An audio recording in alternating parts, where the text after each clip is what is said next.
let's get a sense that you have of what you want this country to be. The Washington Examiner, in an interview with them, you said, we need to become both capitalist and socialist in different areas. Yes. What do you mean? You can't be both. Well, so I like to quote my friend Eric Weinstein, who said, we never knew that capitalism was going to get eaten by its son, technology. And here in the 21st century, a lot of the economic rules we take for granted have stopped applying. You can build a very successful, profitable company that does not employ many people. And if it does employ people, you don't have to treat them well. You can make them all independent contractors and gig workers.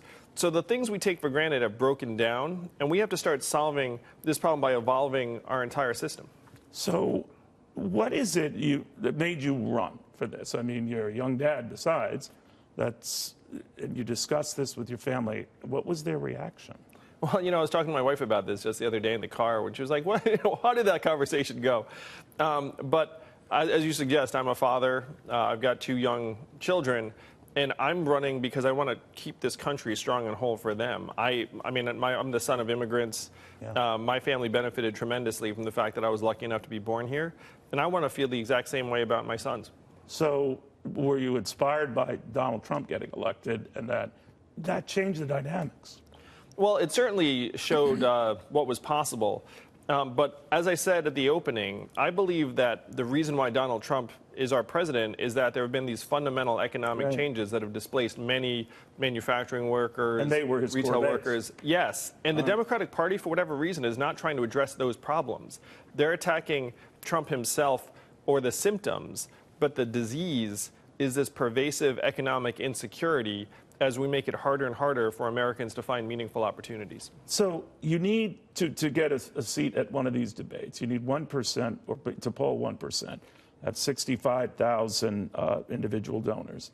You're already at both, I guess, right? Yeah, and I'm going to be on the debate stage in June and July. The DNC has already reached out to my team. Is that right? So you're already there. They were so, so they're very, very open this time, where they want everyone to know that they're not going to put their thumb on the scale. And I've done a few of these debates myself for both networks, and there's the so-called kids table. If you're not with the major league guys, the JV, I remember, in the Republicans. Is it tough to break through that? Because the structure is such that it's very tough. The DNC, Neil, I'm happy to say, they've actually said they're going to avoid the entire varsity JV dynamic. Put you all up there together? What they're doing is they're splitting it into 2 nights. Oh, okay. And then they're randomly selecting who goes where.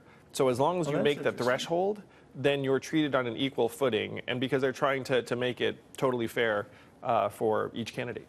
Joe Biden is sort of like the elephant in the room. Do you think he is for the Democratic Party?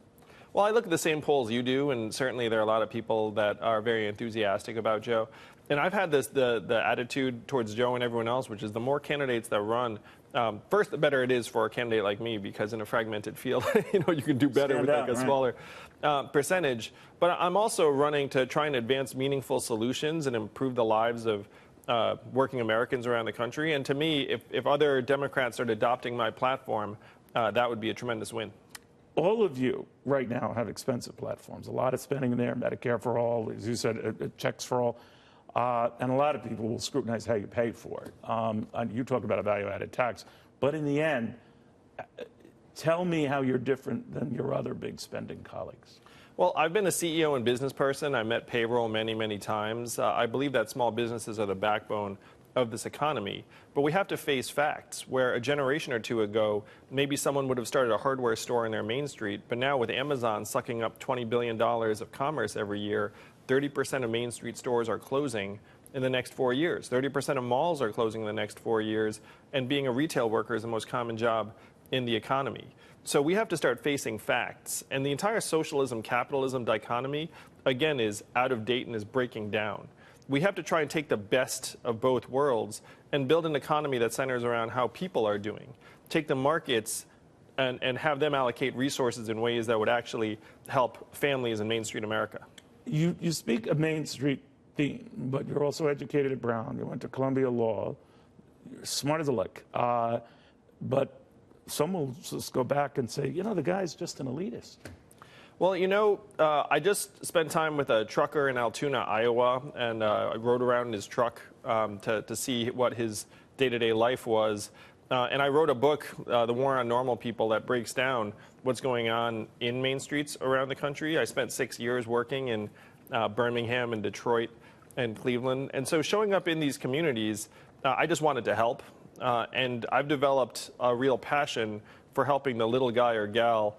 I grew up the only Asian kid, like a skinny Asian kid who'd skipped a grade. And so I always felt like I had a thing for the underdog. I'm still a Mets fan to this day, as an example. Well, that's your problem. Yeah, I know. It has been a problem. But who's the underdog now in America? It's the Main Street American worker who's getting shoved to the side, and we're just not confronting it honestly. We'll watch you very closely. Andrew Yang, very good having you. Democratic presidential candidate. He took a look around what was going on in the country, said, you know what? I'm going to do that. It's not an easy process.